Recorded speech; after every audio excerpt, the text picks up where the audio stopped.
Naalala niyo si Tony Blair? So, dati siyang British Prime Minister.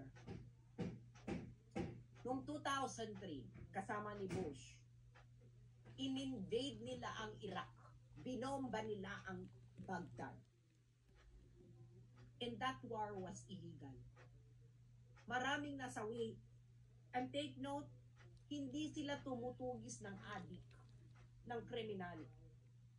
Sila ay they are just really killing Iraqis, innocent Iraqis.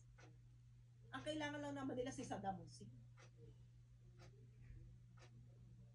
In 8 years, ang namatay sa Iraq at least 300,000. Itong si Tony Blair, okay? War crime yun eh. Illegal yun. Alam nyo ba ang ICC, ayaw siyang i-prosecute. 300,000. 8-year period, 300,000. At least 300,000. Tapos sa warrant of arrest nila kay Vigo, itong si Tony Blair, mastermind talaga siya nung Iraq War. Mastermind siya, nandun sa report eh. Siya talaga ang directly responsible. Dito sa warrant of arrest ni Duterte, na isang Asian, hindi puti, hindi galing ng Western country, ang accusation ay indirect co-conspirator. At ilan? In an 8-year period, at least 19, in at least 24. Kung matitino pa kayong mga Pilipino, sana alam ninyo kung ano ang ibig sabihin nito.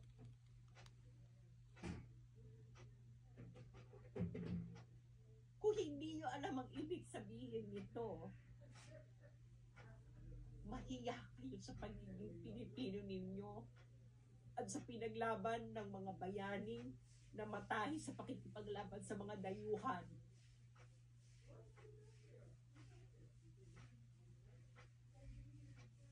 Kung hindi nyo alam kung anong ibig sabihin nito, mahiya kayo sa mga nagbuwis ng buhay na napakaraming Pilipino laban sa mga dayuhang nanakop sa Pilipinas. Huwag kayong humarap sa monumento ni Rizal o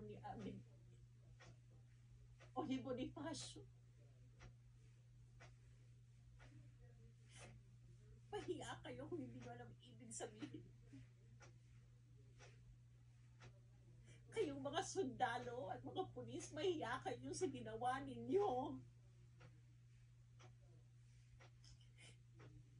Mahiya kayo sa mga nuno nating nagbuwis ng buhay nila sa pakikipaglaban sa mga dayuhan. Nakikita ninyo ang diferensya? Yung puti, pumatay, 300,000. Mastermind siya ng invasion of Iraq. Hindi man lang kriminal yung mga nandun. Ayaw i-prosecute ng ICC. Yung presidente ninyo, ang tinutugis ay kriminal, addict, drug pusher.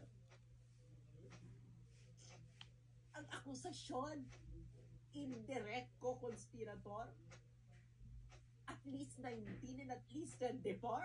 Yung isa at least 300,000, ayaw mo i-prosecute.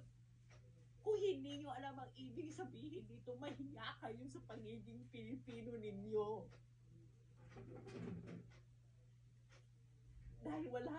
Dahil hindi nyo alam kung anong nangyayari sa mundo at kung anong ginagawa sa inyo ng mga dayuhan.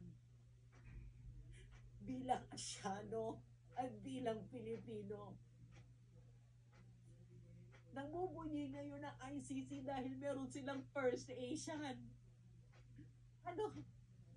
First Asian, namubunyi ka? Pero yung Tony Blair, at least 300,000, hindi